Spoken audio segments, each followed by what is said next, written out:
जय भोले की दोस्तों, the incredible vlogger and explorer channel पर आपका स्वागत है। दोस्तों, हम यहाँ पर श्रावण मास के महात्म्य का श्रवण कर रहे हैं। रोज एक अध्याय का हम श्रवण करते हैं। इस श्रवण की श्रृंखला को हम चलाते चलाते आज हम 19वें अध्याय तक हम पहुँच गए हैं।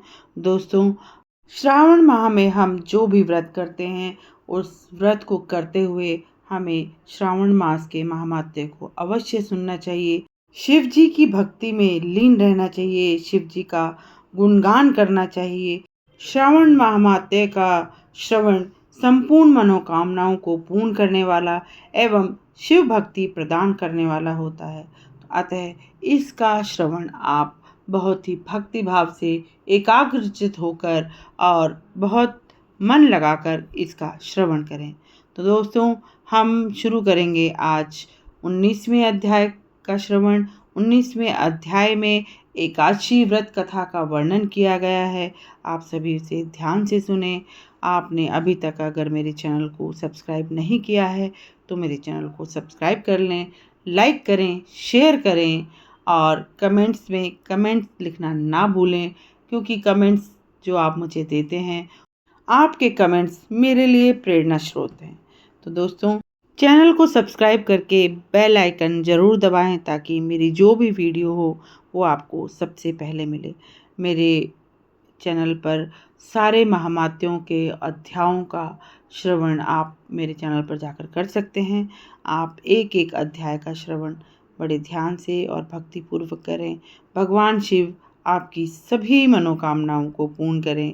इस तरह की मनोकामना मैं करती हूँ। मैं जो भी अध्याय शुरू करती हूँ, मैं इस मंत्र के साथ शुरू करती हूँ। इस मंत्र से भगवान शिव बहुत प्रसन्न होते हैं। आप सभी से भी मैं प्रार्थना करती हूँ कि इस मंत्र का उच्चारण आप दिन में एक बार अवश्य करें और हो सके तो 5 बार, 11 बार, 21 बार, 108 बार, जैसी भी आपकी श्रद्धा, आपके पास समय हो, आप उसके अनुसार करें। तो शुरू करते हैं। कर्पूरगौरं करुणावतारं संसारसारं भुजगेन्द्रहारं सदा वसन्तं हृदयालु वन्दे भवं भवानी च सहितं नमामि, भवं भवानी च सहितं नमामि। तो दोस्तों, अब हम शुरू करते हैं 19वें अध्याय का श्रवण। आप एकाग्रचित होकर भक्तिपूर्वक इसका श्रवण करें। शंकर देव ने कहा, हे वत्स सनत कुमार, श्रावण माह में आने वाली दोनों एकादशियों के व्रत के लिए जो किया जाता है, अब वह मैं तुम्हें बताता हूँ, अतः मन लगाकर सुने। आज तक इस गुप्त रहस्य को मैंने किसी और को नहीं कहा।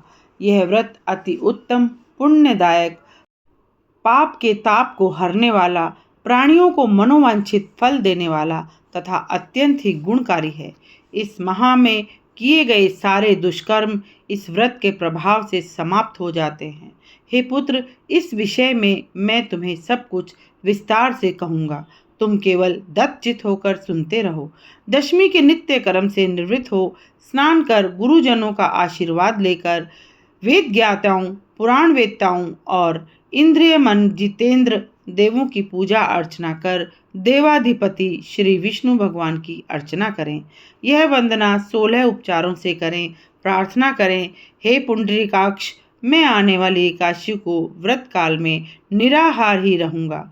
भोजन में द्वादशी को करूँगा। अतः प्रभु श्री मेरी रक्षा करें।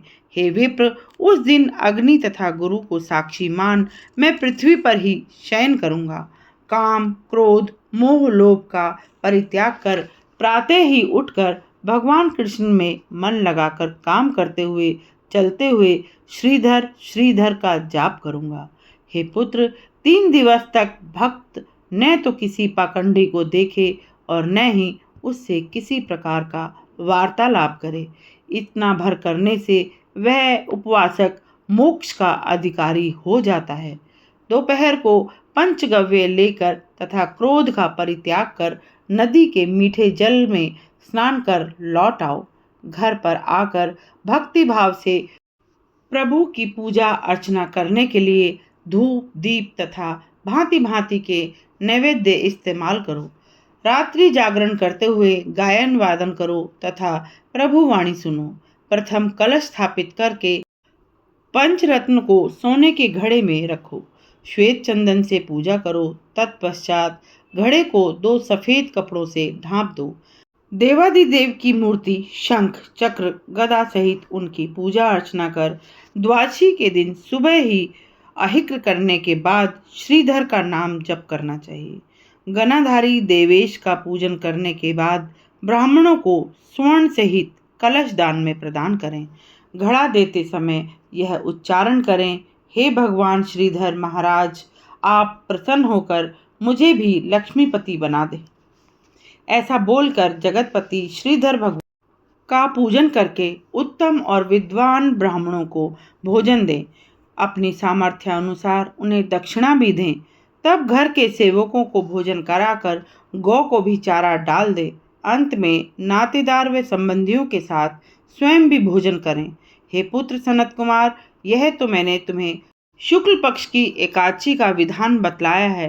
कृष्ण पक्ष की एकादशी में भी व्रत का यही विधान है। शुक्ल और कृष्ण पक्ष दोनों की एकादशी में व्रत का यही विधान है। अंतर सिर्फ नामों का है। एक शुक्ल पक्ष की एकादशी और दूसरी कृष्ण पक्ष की एकादशी कहलाती है। कृष्ण पक्ष में तो लक्ष्मी प्राप्ति और भगवान जनार्दन की अर्चना करें, परंतु शुक्ल पक्ष में श्रीधर भगवान की प्रार्थना करें। हे पुत्र, मैंने तुम्हें दोनों पक्षों के एकादशियों का विधान बतलाया है। यह एक अद्वितीय और अतुलनीय व्रत कहा गया है और यह सर्वोत्तम उपवासों में से एक व्रत है। मानव को इस व्रत लाभ को गुप्त रखना चाहिए। दुष्ट प्रकृति मानव को इस व्रत महिमा के बारे में कुछ न बतलाए। यह एक गोपनीय उपलब्धि है। भगवान सदाशिव ने सनत कुमार से कहा, हे वत्स, अब मैं द्वादशी को विष्णु के पवित्रारोपण के बारे में कहूँगा। देवी का पवित्रारोपण विधान तो मैं तुम्हें बतला चुका हूँ। अब तुम मुझसे दत्तचित हो भगवान विष्णु के पवित्रारोपण के बारे में सुनो। मैं तुम्हें इसकी उत्तम एवं विशेष उपलब्धि कहूँगा। मैं यह भी तुम्हें बतलाऊंगा कि इसका अधिकारी कौन है। ब्राह्मण, क्षत्रिय, वैश्य और शूद्र आदि सभी वर्गों द्वारा श्रद्धा एवं भक्ति भाव से विष्णु भगवान का पवित्रारोपण करना आवश्यक है। नारियों एवं शूद्रों को केवल नाम मंत्र से ही हरि का जाप करना चाहिए। सतयुग में मणि, त्रेता में स्वर्ण, द्वापर में रेशमी और कलयुग में निर्माण केवल रुई से करना चाहिए। जो सन्यासी हो गए हैं उन्हें केवल मानसिक पवित्रारोपण करना चाहिए। पवित्रों को रखने के लिए शुभ बांस पात्र और ढकने के लिए पवित्र कपड़ा ले और प्रभु के सामने उच्चारण करें, आपने क्रिया के लोप के लिए इसे ढका है। हे देव, मेरा कार्य निर्विघ्न समाप्त हो। हे नाथ, मुझ पर आपकी कृपा हो। हे प्रभु, आप ही मेरी गति हैं। हे जगतपति, मैं आपको इस पवित्र द्वारा खुश रखना चाहता हूँ। हे देवादिदेव, आज से 1 वर्ष तक मुझसे उपवास नाशक काम, क्रोध एवं अन्य दुष्कर्म न हो पाए, उस समय तक आप मुझे सुरक्षा अवश्य प्रदान करें। आपको बारंबार नमस्कार है। इस विधि से भगवान श्रीधर से अनुरोध करें। घड़े पर रखे बांस के पात्र में पवित्र को रखकर नम्र भाव से अनुरोध करें, हे पवित्र, 1 वर्ष तक पूजन करने के बाद स्वयं विष्णु भगवान आज यहाँ आए हैं। विष्णु तेज से उत्पन्न रमणीय एवं पापहारक सब मनोकामनाओं के प्रदाता, हे प्रभु, आपके शरीर में मैं यह पवित्र पहनता हूँ। हे देवादिदेव, हे मर्यादा पुरुषोत्तम, मैं आपको निमंत्रित करता हूँ। अब मैं आपकी अर्चना करता हूँ, आपका सामीप्य चाहता हूँ। आपको बारंबार प्रणाम है। अतः हे प्रभु, आपके वास्ते मैं कल सुबह अवश्य इस पवित्र का अर्पण करना चाहूँगा। इसके पश्चात पुष्पांजलि अर्पण करूँगा। रात्रि जागरण भी करूँगा। एकादशी को अधिवासन के बाद द्वादशी को प्रातःकाल अर्चना करनी चाहिए। गंध, दूर्वा, चावल तथा हाथ में पवित्र को गेहन कर बोले, हे देवाधिदेव, आप यह पवित्र स्वीकार करें।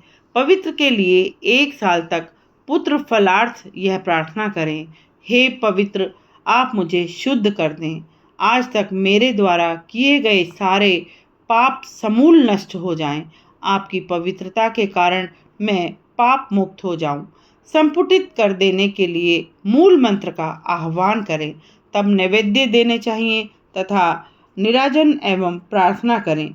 मूल मंत्र के द्वारा अग्नि के घृत तथा पायस डालकर हवन करें तथा इसी मंत्र से ही विसर्जन करते हुए बोले, हे पवित्र, आप 1 वर्ष तक मेरी अर्चना विधि अनुसार परिपूर्ण करें। हे पवित्र, आप विसर्जित हो विष्णु धाम पधारे। ऐसा बोलकर उसे ब्राह्मणों को दे दें या जल में प्रवाहित करें। हे वत्स सनत कुमार, मैंने तुम्हें संपूर्ण एकादशी व्रत कथा कह सुनाई है। उससे मैंने तुम्हें विष्णु पवित्रारोपण विधि बतला दी है।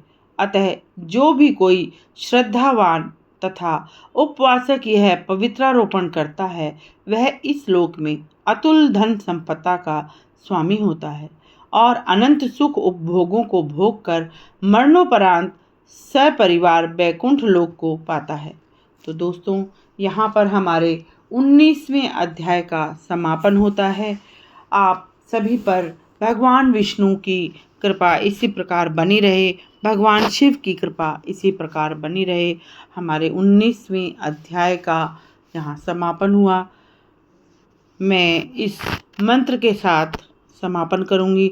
आप सभी मेरे साथ इस मंत्र का उच्चारण करें। कर्पूरगौरम करुणावतारम संसार सारम भुजगेन्द्रहारम सदा वसंतम हृदयालु वंदे भवां भवानी च सहितं नमामि। भवं भवानी च सहितं नमामि। दोस्तों, जैसा कि मैंने शुरू में भी बताया, आप अपनी श्रद्धा अनुसार इस मंत्र का उच्चारण जितना भी चाहें उतना कर सकते हैं, क्योंकि इस मंत्र के उच्चारण से भगवान शिव अति प्रसन्न होते हैं, ऐसा कहा गया है। और अगर आप इस मंत्र का उच्चारण ना कर पाएँ तो आप ओम नमः शिवाय का जाप करें। आप 3 बार मेरे साथ ओम नमः शिवाय का जाप करें। ओम नमः शिवाय, ओम नमः शिवाय, ओम नमः शिवाय। दोस्तों, यह मंत्र भगवान शिव को अति प्रिय मंत्र है। इस मंत्र के द्वारा आप भगवान शिव को प्रसन्न कर सकते हैं और बहुत ही साधारण और बहुत उच्च प्रभाव वाला यह मंत्र है। और अगर आप किसी भी प्रकार से किसी भी मंत्र का उच्चारण न कर पाएँ तो आप ओम का उच्चारण करें, क्योंकि ओम अपने आप में एक संपूर्ण मंत्र है। ओम इस ब्रह्मांड का संपूर्ण मंत्र है। तो दोस्तों, आप एक लंबी और गहरी सांस लेते हुए मेरे साथ ओम का उच्चारण करेंगे।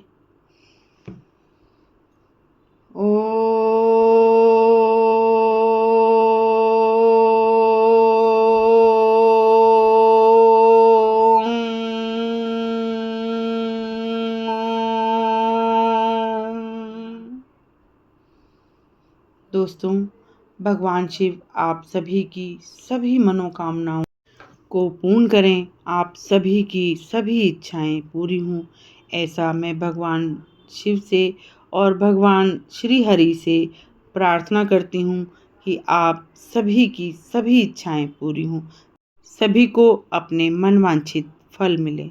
दोस्तों, आप इसी तरह श्रावण के महामात्याओं का श्रवण करते रहें।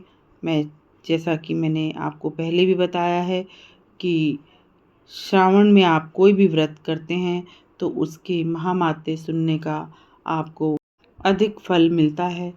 यह व्रत या आप जो भी महामात्य जिनका भी आप श्रवण करते हैं, आपकी संपूर्ण मनोकामनाओं को पूरा करने वाला, शिव भक्ति प्रदान करने वाला होता है। तो आप सभी की सभी मनोकामनाएं पूरी हों। जय भोले की।